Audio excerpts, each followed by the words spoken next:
Good morning, everyone. So today will be our last class, and in this class, we'll be looking into the application of biomedical signal processing on detecting the coffee-induced effects on the heart and brain. And we'll be analyzing this using the ECG and the EEG signals. Similar kind of stuffs can be extended to other biomedical signals also. So here, one of our students, Mr. Vikas, and also Mr. Kishore Taravdar, who was one of our ex-student, he has worked on EEG signal analysis, and he has looked into how coffee changes the physiological parameters. Okay. Now, instead of coffee, it may be any other drugs also. The process remains the same. The idea is to give an indication how you can use these biomedical signal processing tools, whatever we have discussed, to analyze the biological signals. So, when we talk about coffee or any other drugs, they may have activity on the nervous system. Okay.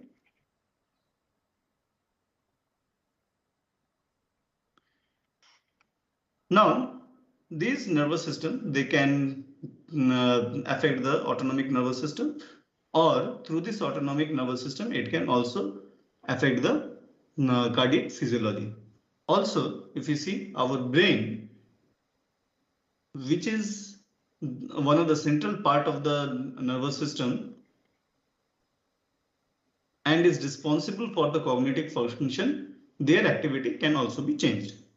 Now, when we talk about the autonomic nervous system, through this autonomic nervous system, we can analyze the functionality of this autonomic nervous system by analyzing ECG signals through a special method which is called RR interval analysis. And in this, HRV, which stands for heart rate variability, is one of the important parameters.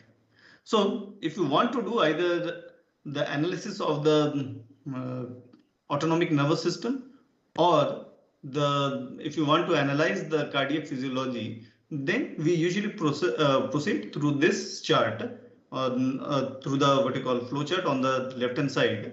So what we need to do, we need to do the ECG recording prior to giving a medication and after giving a medication, and in this case it is the coffee. So for the other interval analysis, which allows us to analyze the heart rate variability, you have to find out the other interval signals from the ECG recordings, whatever you have made. So from ECG recording, you have to extract other interval signals, and from these other interval signals, we can calculate heart rate variability parameters, and from there you can select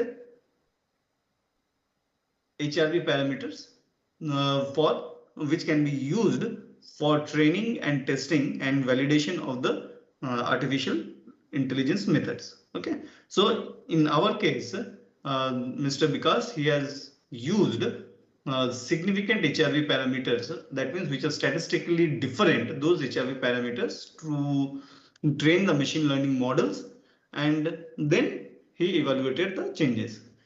On the other hand, if you want to go for the normal ECG analysis, what you can do, you can extract ECG signals, and then you can segment it into 5-second ECG signals, and then you can go for the extraction of the statistical and entropy based features. Then you find out the significant feature extraction things, and then you perform the performance evaluation method by training and testing a machine learning model. Okay. On the other hand,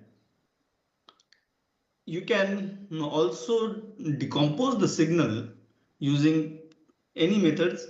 Example like discrete wavelet transform or wavelet packet transform, like this, and then you can go for the extraction of the features and then detection of the important features which can be used for the machine learning model, and then you can go for the performance evaluation. Okay, and then in the cognition, what you would do, if you want to analyze the cognitive activity similar to the analysis or the recording of the ECG signal, you can do the EEG recording, electroencephalogram recording, prior and post consumption of the drug or any food products. Okay, then you can go for the recording of the EEG in the presence of some cognitive task or external stimuli, whatever you want.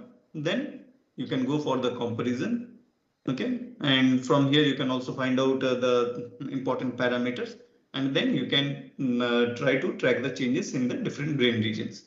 Yeah, coming to the first point over here, if your data points are smaller, then that means suppose you are having 20 or 50 number of volunteers or data recordings. In that case, instead of going for the training and testing, the mathematical models, the artificial intelligence models, we just evaluate the changes. Okay, we just evaluate the changes. So whether there has been an increase or decrease in some of the parameters or not.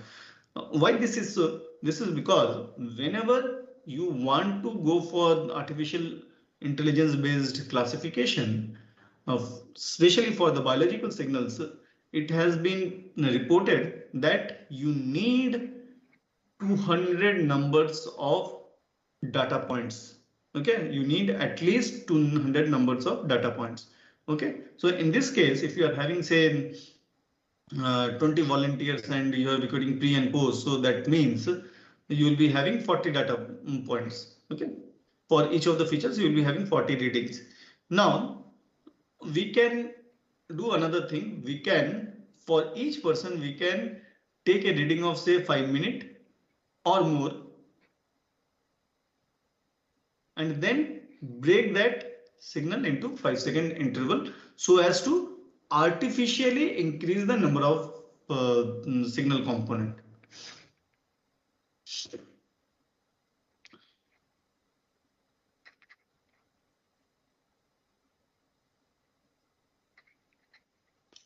Now, when you have artificially increased the number of the samples, then you have you can apply these AI models over here. However, one of the major problem with the HRV recording is that you cannot, you have to use at least 5 minutes of recording.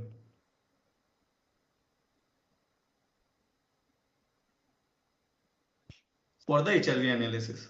Okay, so in the HRV analysis, many a times people find it difficult to employ the artificial intelligence thing because they hardly have say 50 volunteers or 60 volunteers.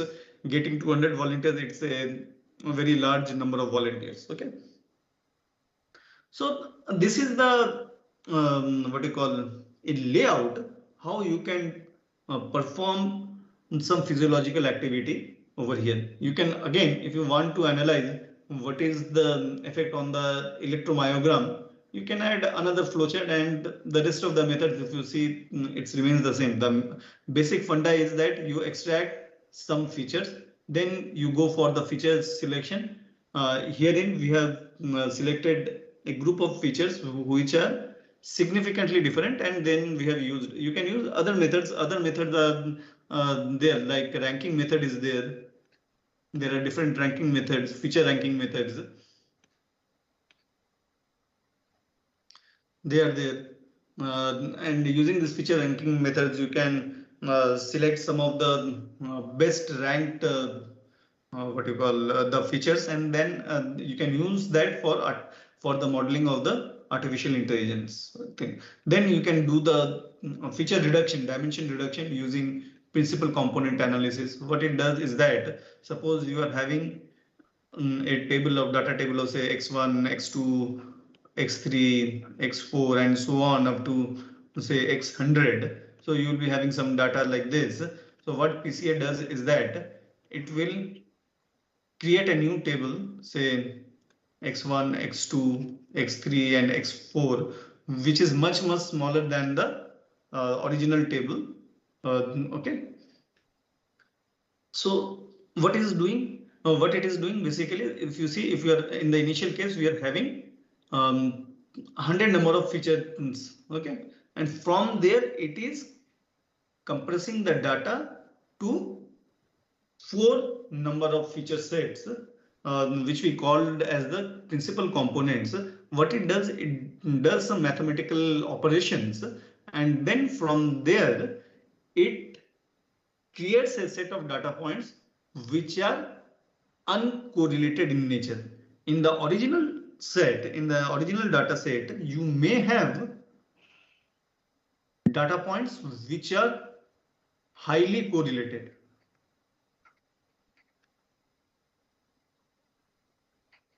Okay. So if you use very highly correlated data points, then your training of the models, it may become very biased in nature. So PCA can help you not only in the dimension reduction, but also the dimension reduced matrix, whatever you will be getting, it will be having uncorrelated data points. Okay. So study of the ANS physiology. So I talked about RR interval signals. So what are RR interval signals? Now if you see the original ECG signal over here, what is happening? We are having one R peak, we are having another R peak. So say this is delta R0. The next one, it is say delta R1. The next one, it is say delta R2. Okay. So this time difference in the time interval, or this time interval between the two consecutive R waves, if you plot it as a signal, say delta R0, delta R1, and you put a time axis T, so say for T0 it is delta R0, then T1 it is delta R1, and so on, then this signal it is called RR interval signal. Now an RR interval signal, it would look something like this, and usually what happens is that after you get this point, some smoothing operators they are used to get a smoothened line, and that smoothened line is used for further analysis. And this smoothened RR interval signal, it is basically used for the heart rate variability analysis. Okay. So I have told you, and as I told you initially, that you need at least 5 minutes of ECG data to get the RR interval signals. And usually in RR interval signals, you get 9 frequency domain parameters.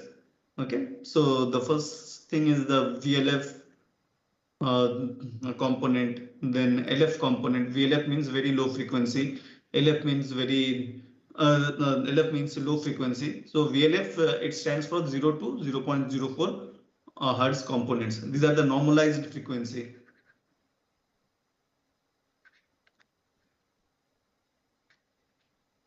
Okay. Then LF means you have a normalized frequency of 0.04 to 0.15 hertz, and high frequency it stands for 0.15 to 0.4 hertz. Then accordingly you also have LFNU, HFNU, VLF percent, LF percent, HF percent, and LF by HF ratio. This LF by HF ratio, it gives you an information about the dynamicity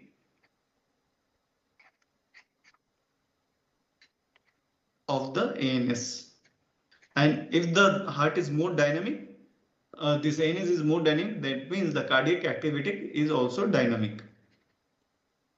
And we need a dynamic heart, because the more will be the variability. That means our human body, our human physiology, the autonomic nervous system physiology, it is working in a better way. Okay.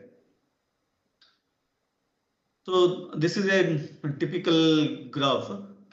So you have the frequency in the x-axis and power spectral density in the y-axis. So you can see the green marked area, it is the VLF region. Then this blue marked area is the LF region, and the red marked area, it is the HF region. And then there are mathematical formulas from where you can calculate all these things. Okay.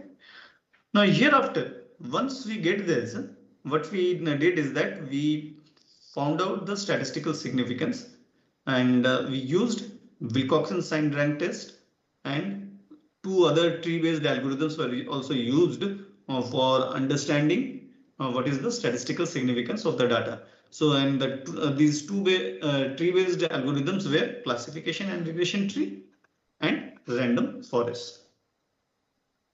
So if you see over here, we got three important parameters: VLF power. In the cart, we got that it is a very important predictor. Then LF new, it was very important predictor, and it was predicted from the Wilcoxon signed rank test. Okay, and lastly, LF by HF ratio. Through the random forest, we could find that it is an important predictor. So taking this into account, we went for the analysis. So LF new power, it was decreased, and this indicates that there is a reduction in the sympathetic activity. For the VLF power, the literature says that if we are analyzing the VLF power using short-term recording, then the analysis may become skeptical and it should be avoided, and hence the analysis of the VLF power was avoided in our case. In the for the third parameter, LF by HF ratio, we saw that there was a decrease in the LF by HF ratio. Now this means there is an increased parasympathetic activity.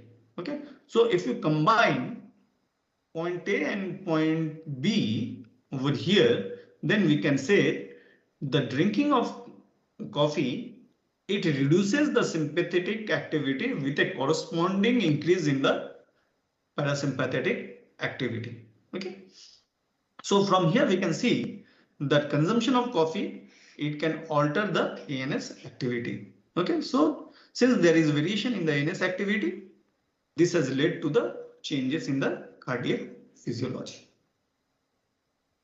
So we may go for other analysis which can help us in understanding the changes in a better way. Okay, so the next thing what we did, we take only the ECG signals, and which are basically the time domain signals. Okay, and we what we did is that we found out the features. And what are the features? These are the features. If you see the green marked areas, they are lower ordered statistical features.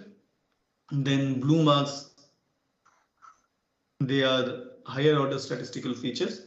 Then these yellow marked areas, they are entropy based features, and tier energy, it is a miscellaneous features. Okay.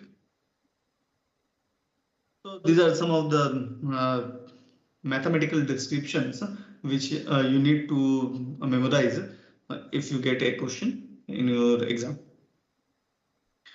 Then significant feature selection set, how we calculated or how we found out the significant features. So once you get the feature set, first we have to see the normality, whether the data set is normal or non-normal. So because if your data is normal, then we can apply t-test. If the data is not normal, then we cannot apply t-test. Okay, so this you have to keep in mind. So the normality test, it can be performed using the Shapiro-Wilk test. Okay, and over here, if p-value is less than equal to 0.05, that means your distribution of the data is non-normal, and we cannot use under this condition the t-test, and hence in our case we have used the Wilcoxon signed rank test.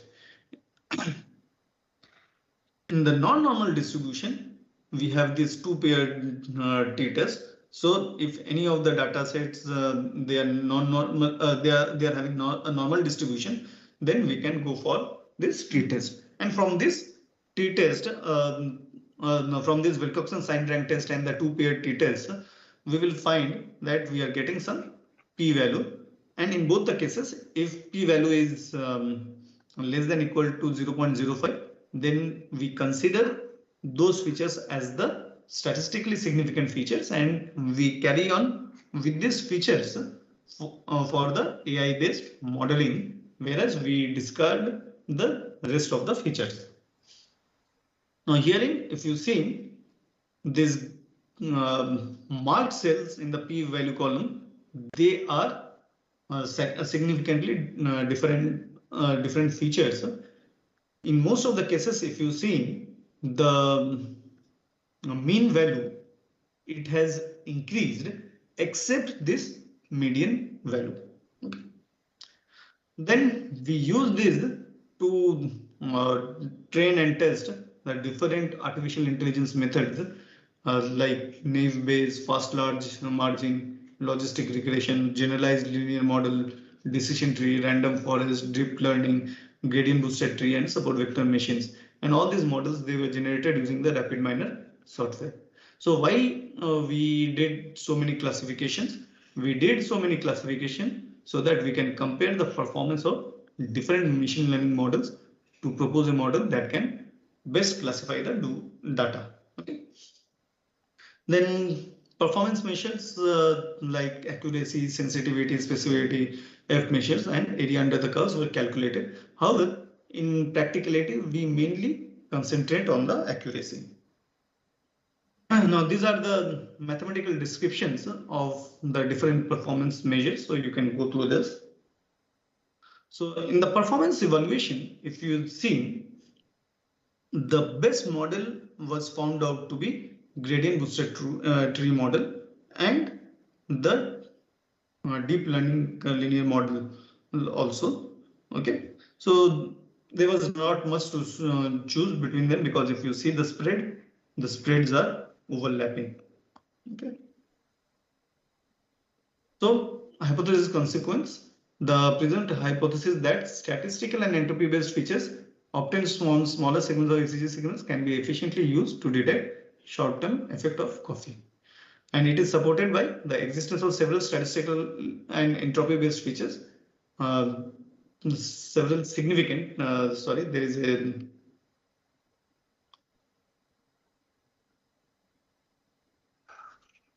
significant word is missing over here.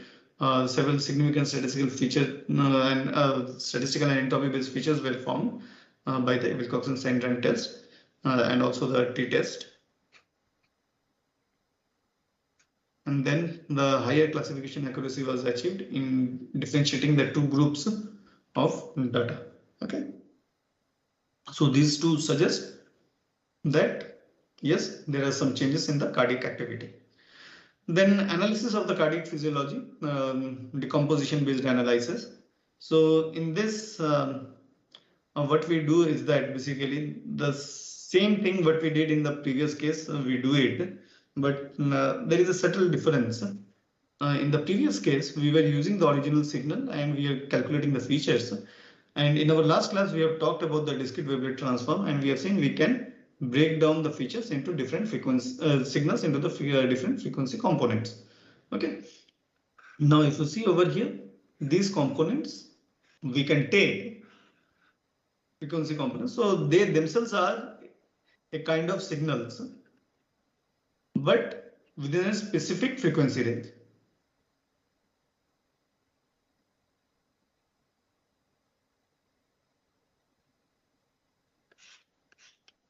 Okay. Within a specific frequency range. Okay. Now, since you have improved the frequency resolution over here as compared to the normal signals, so we can go for the feature extractions from here, and then we perform the same kind of what you call analysis what we did in our previous case. Okay. So if you see the schematic representation, so this is the original signal in the A, and then you can see you're having CD1, CD2, CD3, CA3. So herein we have shown a 3 level of DWT decomposition. And over here, if you see the original signal length was 1800, then in the next level it went to 900, 450, 225, right? And that means this is a 3 level decimated DWT decomposition. Okay. Otherwise, what would have happened is that the sample length of all this signal component would have been 1800 if we would have went for undecimated discrete wavelet transform. Okay. Similarly, the first one was for the pre-coffee consumption and the second is for the post-coffee consumption. Okay. Similarly, what you can do, we can look into the wavelet packet decomposition, where even the detailed coefficients are being broken down. So if you see, the frequency resolution at the end stage is much better as compared to the DWT. However, over here, if you see the number of signal components, what you will be getting, it will be quite large. Okay. If you see over here, it is quite large. And then if you see this, if you also see this thing, signal length is 1800, and at large we are taking the this last column over here. In this level, this would have had 900 samples each. Then over here, all of this signal component would have 450 this samples. However, in this later stage, the 450 divided by 2, that is 225 number of samples would be there. So if you see all these things, they are having 225 number of samples. Okay. Now we can use all of these signal components and we can go for the feature detection, feature extraction, like the statistical and the entropy based features, and then we can go for the classification. Yeah, so as I told you, nominative behavior was after the statistical and entropy based features were detected, we went for the normality detection, and then we went for either for Shapiro-Wiley test or for the t-test. Okay, and then we went for the classification. So this is a summary of this thing. So some of the features you will find that they have decreased, some of the features they have increased, and at different wavelets, dB2, dB4, dB6, and dB8. Okay. What is the observation from here? There is a significant decrease in the kurtosis value in the lower frequency bands that showed a decrease in the flatness of the signal components. Okay. There is a significant increase in the variance value. Okay. Second observation. And then irrespective of the type of the mother wavelet used, a significant change in the entropy values and trigger energy value was observed in the frequency band. Sorry. In most of the frequency band of the ECG signal. Okay. Now, increased entropy value may infer increased complexity or irregularity of the ECG signals after the coffee consumption. Then we have this trigger energy. It represents the instantaneous change in the signal amplitude, and hence, sorry, this should be small, and hence an increased trigger value may represent a change in the instantaneous amplitude values in the decomposed ECG signals. For performance evaluation, we went for this different model training and their accuracy. We found out and we found out that gradient boosted tree in most of the models they gave the better performance, and at a lower level of decompositions we got better results. Okay, if you see lower levels of decomposition 2, 3, 4. Okay. Similarly, in the WPD also, we got that the ML model of GBT, sorry, this one, the GBT, at the level 3 decomposition, it gave us the better result. However, if you see the classification accuracy of DWT, it was bit better than the classification accuracy of the models which were developed using the WPD based signal processing techniques. So in summary, GBT outperformed the rest of the ML models in both WPD and DWT based signal processing methods. A maximum accuracy of 75.8% was obtained, and this suggested that there is an alteration in the cardiac physiology, and it is also evident by the higher classification accuracy. Now, understanding the effect of coffee on brain cognitive activity or behavior.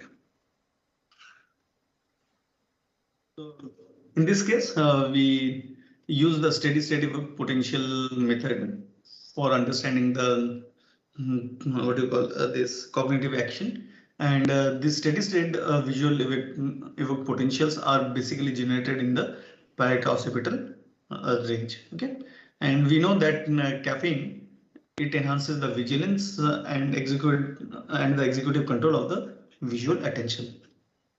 Until date, no study was investigated to study the effect of caffeinated coffee on the SSVP response. So, hence, we perform this study to understand how coffee affects the SSVP potentials in the parieto-occipital region.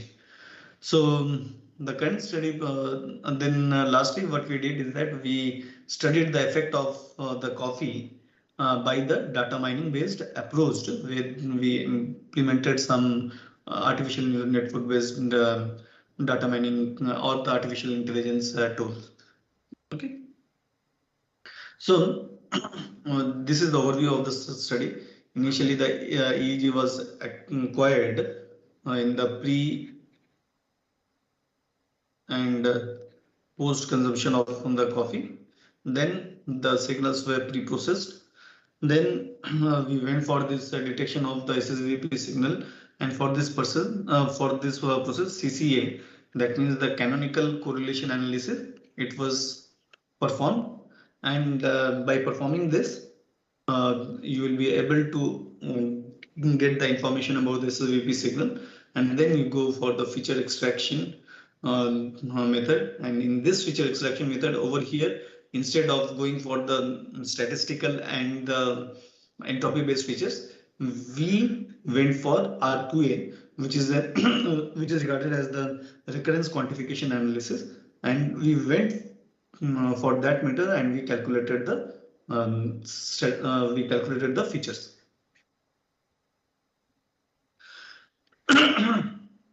Thereafter, we went for the feature reduction method. We reduced the number of the features, and then we went for the classification using the MLP method.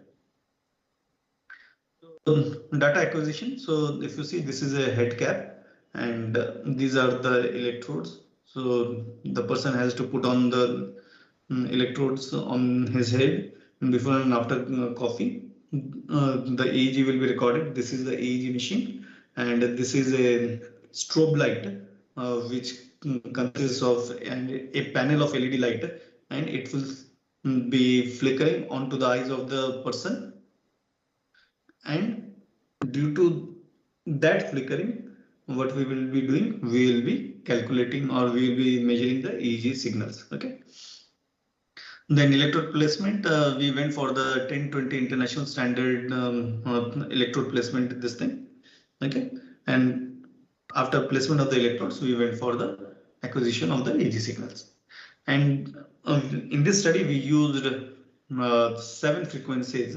And why this 7 frequencies? Because EEG signals, they are having or they are categorized into 7 bands based upon their frequency range. Like delta band, it is having frequency 0 to 4, then theta band 4 to 8, alpha band 8 to 13, low beta 12.5 to 16 hertz, then beta 16.5 to 20 hertz, high beta 20.5 to 28 hertz, and low gamma 30 to 100. So accordingly, we have chosen one representative frequency from each of these bands. Okay. So this is the brain mapping which we obtained from the device, and if you see, this is the pre, and over here we are having the post thing. So especially in the 25 hertz and all these things, if you see, there is a considerable change in the front lobe activity. Okay. You see, right? Similarly, over here also, if you see, especially over here, we are having some changes in the activity. Okay.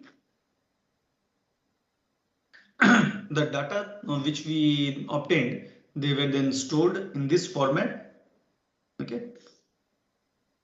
So EEG signals were taken in the presence of the photic stimuli, 7 stimuli. Okay, so if you see 7 stimuli, they have been kept in a plane. Okay, and this FP1, FP2, what are these? These are nothing but the EEG channels. Pre-processing, herein we have extracted signals. The extracted signals were filtered using the 6th order Butterworth filter, and it was having a frequency component of 1.5 to 80 hertz. And then after the filtering, it was passed through a moving average filter where the window length was 40. And if you see, initially you are having, we are getting signals like this, and ultimately after the pre-processing, we were able to remove the noise. And thereafter, the canonical correlation coefficients, analysis-based coefficients, they were used to compute the SSVP detection. And this is the schematic of a 22 channel EEG system where all the points have been, all the electrode positions have been marked.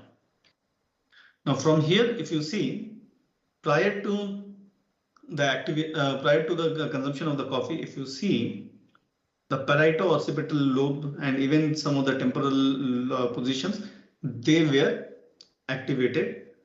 And post-consumption case also,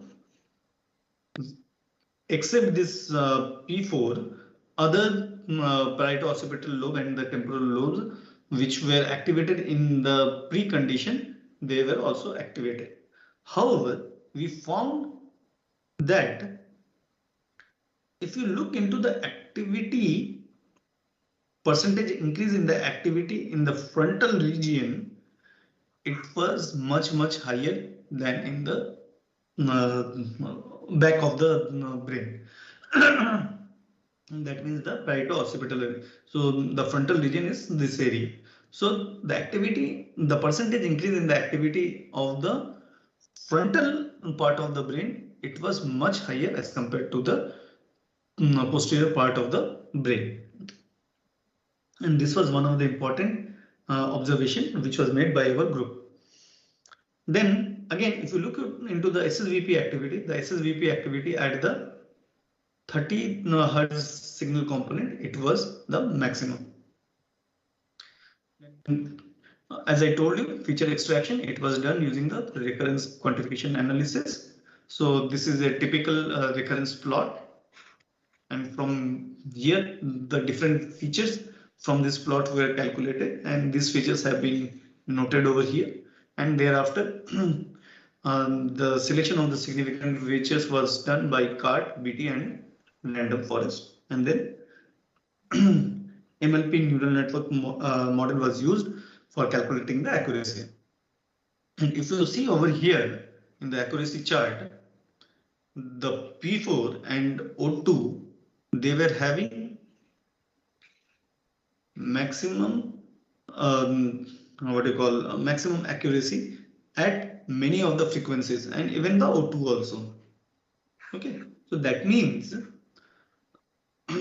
even though the percentage increase was not significant at these channels, there was a change in however there was a change in the activity, and those change in the activity could be could be established it could be established using the non-linear models like the MLP model, which does not follow any linear path. It basically, based on the given data, it tries to segregate the two types of data in a hyperplane. Okay, so if you see the parieto-occipital lobe, and even in the parieto-occipital lobe, the P4 and the O2 channels, they were being highly activated. Okay. However, another important thing, if you see in terms of the frequency, if you see 20 hertz channel and the 25 hertz not channel, the 20 hertz stimulation and the 20 hertz stimulation and the 25 hertz stimulation, they were able to um, what you call activate a large number of the channels. Okay, over here in the 20 hertz, and in the case of this 25 hertz, this T4, T6 and T4. So you can see over here when we are um, applying this kind of artificial intelligence based method, over here we are able to pinpoint which um, channel is being activated the most and at which frequency of the flickering light. Okay. So summary, we found that we got a considerably higher classification accuracy as compared to the previously reported literature. Okay. So in conclusion, over here we have that the results infer that there is an alteration in the NS activity, cardio physiology as well as brain cognitive activities. However, for further validation, the study will be extended on with a larger population size. Okay. So with this, I conclude for today. If you people have any questions, we can discuss. Otherwise, we will disperse.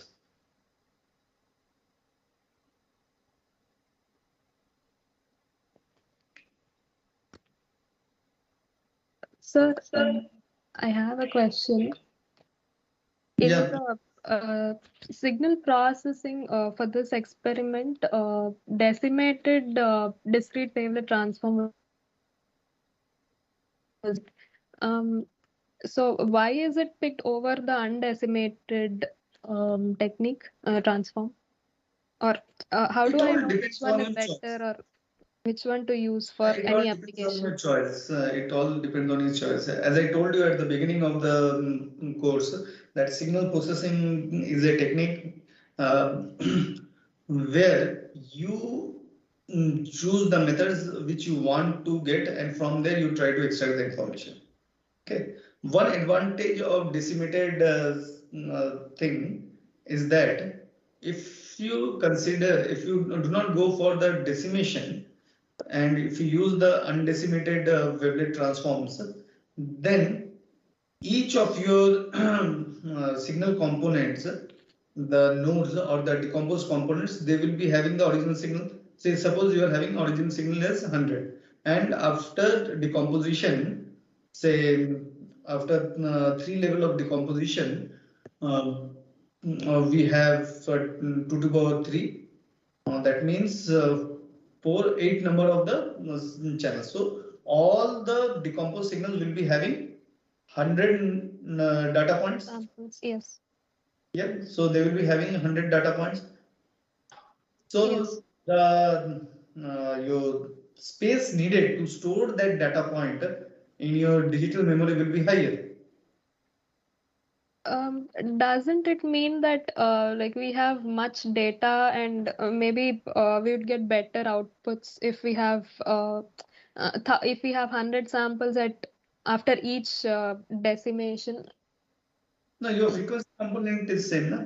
If it is affecting your signal components, and if you're losing some information, then it's better to go for the undecimated one.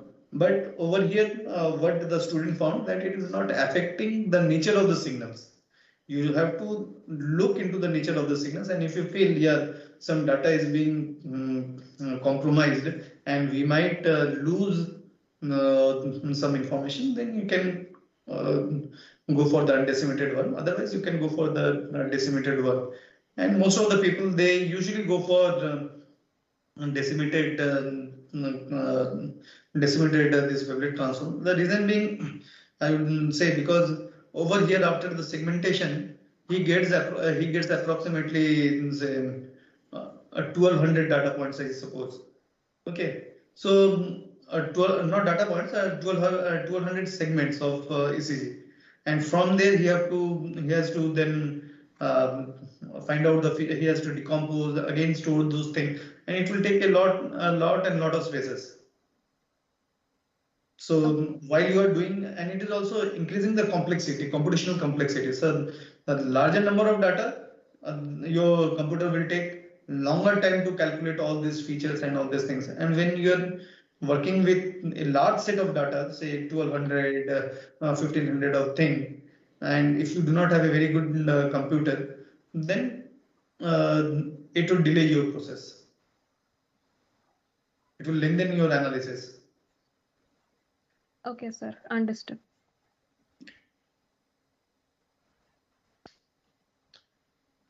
But if you are having smaller number of data size, say 200, 300, you can go for the undecimated one also. It's your choice, basically. So if you have lower number of data set, you can have better computational accuracy. And if you are not bounded with the computational complexity, and if you have a high performance computer, then you can go for this thing. There should not be any problem. This undecimated one. Okay, sir. Right. Any other question? No, sir. That is all.